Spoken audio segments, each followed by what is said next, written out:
Let me get this legal disclaimer out of the way. I am not a representative of RTC, Keolis, the Teamsters, or anybody. The opinions that I have here are solely that of my own. My goal in starting this page was to unite drivers, passengers, RTC, and the contractor together to provide a better and more enjoyable service for all parties involved. But instead, I have had to focus most of my time debunking the lies and myths that the union keep propagating. And the newest chapter in this saga has been the new one that's come out recently that you probably saw on This Is Reno. Now, I had the same reaction that probably most of you had of shock and disgust when I heard that Keolis was hiring sex offenders. But let's circle back to this. Now, I want to emphatically state that I am by no means trying to support or defend sex offenders. But anybody who's studied this topic knows that it's a lot more nuanced than people give it credit for. And yes, even beyond the classic cliches of a guy, peeing in an alleyway because he's drunk, there are varying degrees of offense when it comes to sex offenders. There was this guy from my old neighborhood. He was basically a loser and girls didn't like him. And instead of making memes and videos like the rest of us,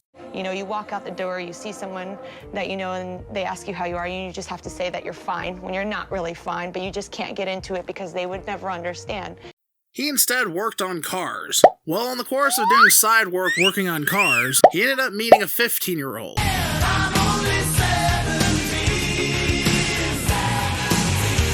He ended up meeting a 15-year-old.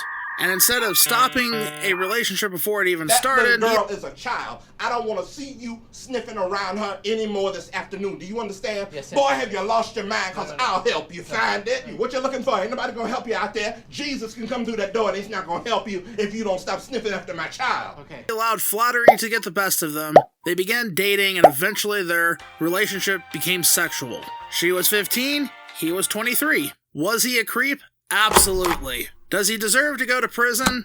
Absolutely. Should he go to prison for the rest of his life? Well, I don't know about that. Now, in my personal opinion, if you sexually attack a woman or a child, you should never see the light of day. You shouldn't get a life sentence, they should just execute you. And just a reminder, that's my opinion, not RTC, Keolis's, or anybody. And that's all I have to say about that. Whether you agree or disagree with the crime and the punishment, at some point, sex offenders are going to get out of prison and are going to need to work. Now, the great irony, I think, is that the Teamsters overwhelmingly support the Democratic Party, who give lip service to things like justice reform and wanting to reintegrate felons back into society. I want to bring the conversation back to the broken criminal justice system that is disproportionately negatively impacting Black and brown people all across this country today. Now, Senator Harris says she's proud of her record as a prosecutor and that she'll be a prosecutor president, but I'm deeply concerned about this record. There are too many examples to cite, but she put over 1,500 people in jail for marijuana violations and then laughed about it when she was asked if she ever smoked marijuana. She blocked evidence. She blocked evidence that would have freed an innocent man from death row until the courts forced her to do so. She kept people in prison beyond their sentences to use them as cheap labor for the state of California. And she fought to keep cash bail system in place that impacts poor people in the worst kind of way. And you're responsible. The bottom line is, Senator Harris, when you are in a position to make a difference and an impact in these people's lives, you did not. And worse yet, in the case of those who were on death row, innocent people, you actually blocked evidence from being revealed that would have freed them until you were forced to do so. There is no excuse for that. And the people who suffered under your reign as prosecutor, you owe them an apology. Senator Harris.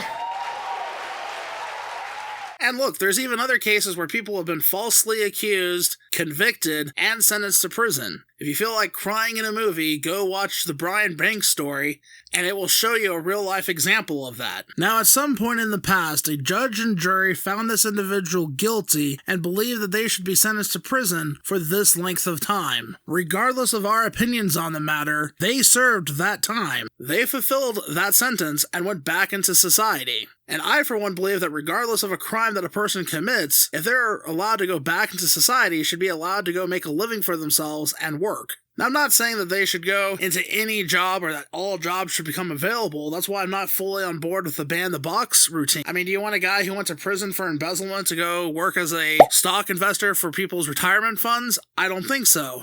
But at the end of the day, this is also a case of NIMBY. Instead of not in my backyard, it's more like not in my workplace. People don't like the idea of a felon or a sex offender working the same job that they do because all of a sudden that makes them look bad. But given the people that we drive, which I'm sorry to break it to you, are felons and sex offenders, I don't see it as that big of a deal of them being in the back riding the bus to going up to the front driving it. I also don't see it as much of a safety issue as people make it out to be when you consider the fact that the buses are recorded, they're well lit, and most of the time, the vast majority of the time, buses have people on them. People aren't being driven to their homes, to their door, late at night, where they're all alone. We also have cell phones where 911 is just one button away. Remember when I said that I felt shocked that Keolis had hired a sex offender? But I forgot to mention this happened years ago.